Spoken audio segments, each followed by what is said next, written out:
everyone, welcome back to the channel. Today, we're diving deep into the Aussie Outback to talk about an animal everyone thinks is the coolest critter on the continent, the kangaroo. Strong legs, a built-in baby carrier, the face of a nation. What's not to love? Right? Wrong. So wrong. Grab your popcorn because I'm about to shatter your illusions and tell you why it absolutely, unequivocally sucks to be born as a kangaroo.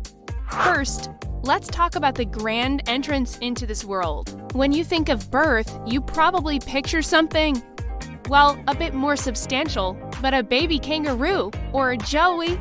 It pops out the size of a jelly bean, a single, tiny, pink jelly bean. And it's not even a fancy flavor, probably just plain. This little guy is blind, hairless, and basically just a wriggling speck of life. So what's its first great adventure? An epic, life or death crawl.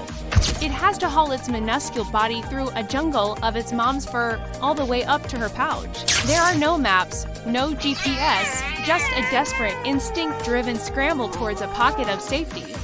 Imagine being born and immediately having to complete an extreme obstacle course before you can even open your eyes. That's your welcome to the world moment as a kangaroo. And what's the reward at the end of this harrowing journey? The famous pouch, the cozy, warm little nook we all see in cartoons. Let me paint you a more realistic picture. A kangaroo's pouch isn't a freshly laundered, 5-star hotel suite. It's more like a damp and ventilated locker room. It's warm, sure, but it's also ... moist, and it's not just a home for the joey. Mom kangaroos sweat in there, they have milk glands in there. It's a multi-purpose biological pocket that can get pretty funky. For the first few months of your life, you're essentially living inside a warm, humid, slightly smelly biological sleeping bag. You eat, sleep, and, well, do everything else in there. Your entire world smells like the inside of your mom's stomach pocket. Not exactly the picturesque childhood you were hoping for. So you spend months marinating in this pouch, growing from a jelly bean into something vaguely resembling a kangaroo. Eventually, you're big enough to peek your head out. The world is a vast, exciting place. But you're still not ready to leave the nest, or pouch, in this case. So you enter this awkward teenage phase where you're half in, half out. Your head is sticking out, legs are dangling, and you look like you're trying to wear a furry backpack that's way too small. It's the kangaroo equivalent of a teenager slouching in their bedroom doorway, not quite wanting to join the family, but also not wanting to be left out. And for mom, imagine trying to go about your day with a lanky, half-grown kid dangling from your abdomen. It's not graceful for anyone involved. Alright, so you finally graduate from the pouch life. You're a full-fledged kangaroo now. Time to enjoy that legendary hopping ability, right? It looks so fun, so bouncy, so freeing. Here's the secret. It's not a choice. It's a mandatory lifestyle. Kangaroos can't walk like we do. Their legs and feet are built for one thing, and one thing only, hopping. Need to move a few inches to the left to grab a tasty bit of grass.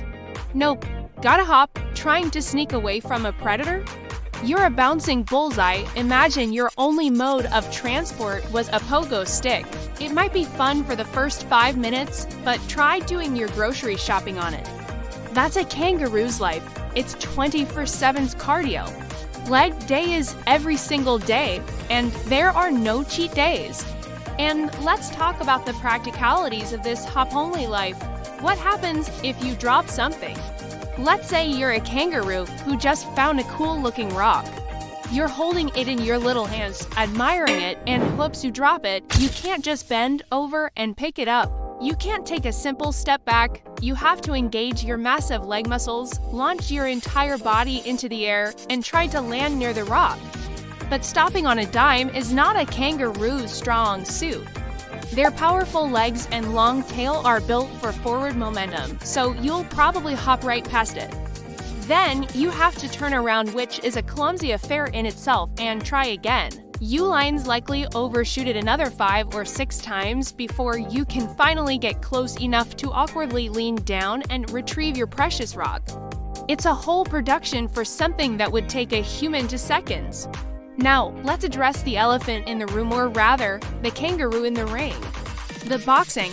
Humans see to kangaroos boxing, and they think it's adorable. They put little boxing gloves on kangaroo cartoons and sell it on postcards. In reality, it's brutal. It's not a friendly spar. It's a dominance fight. They'll kick each other with those massive, powerful feet, which are tipped with a giant, sharp claw. A kick from a big male kangaroo can cause serious, life-threatening injuries. They also lean back on their tails, using them like a third leg to deliver devastating double kicks. It's a combination of a street brawl and a high-stakes martial arts duel. They'll grab each other, gouge with their claws, and kick with the force of a freight train. So, when you see two kangaroos hugging and dancing, they're probably sizing each other up for a fight that could end very, very badly.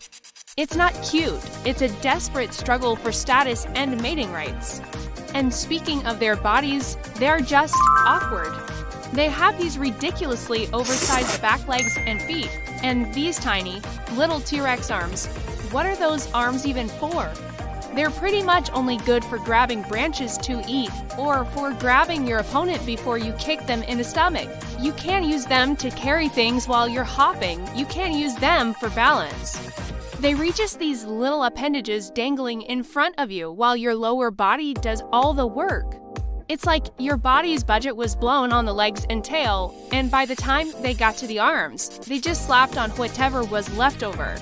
Then there's the environment. Being an Australian icon sounds glamorous, but Australia is a tough place to live.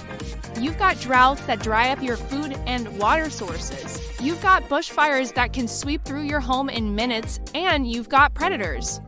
While a big adult kangaroo is a formidable opponent, dingoes are always a threat, especially to the young, the old, or the sick. You're constantly on high alert. That casual grazing you see. One ear is always swiveling, listening for the slightest sign of danger. It's a life of permanent paranoia. So let's recap the kangaroo experience. You reborn as a helpless jelly bean, and your first task is a terrifying blind crawl into a sweaty pouch. Your childhood home smells like an old gym sock. Your teenage years are spent as an awkward, dangling appendage. Your adult life is a never-ending, mandatory leg day where you can't even walk. Dropping your keys is a catastrophic event, and that cute boxing thing? It's actually a violent, unpaid street fight. You have a body that looks like it was designed by a committee that couldn't agree on anything, and you live in a place that's actively trying to kill you with fire, drought, and dingoes. Being a kangaroo isn't the awesome, carefree, bouncy life we imagine. It's a struggle from day one. It's a life of awkwardness, constant cardio, and the ever-present smell of, well, pouch. So next time you see a kangaroo majestically hopping across a field, give it a little nod of respect. It's earned it. That animal has been through a lot. Thanks for tuning in and letting me rant about kangaroos. If you enjoyed this reality check, make sure to hit that like button and subscribe for more myth-busting content. Drop a comment below and let me know which animal you think has it rough. See you in the next one.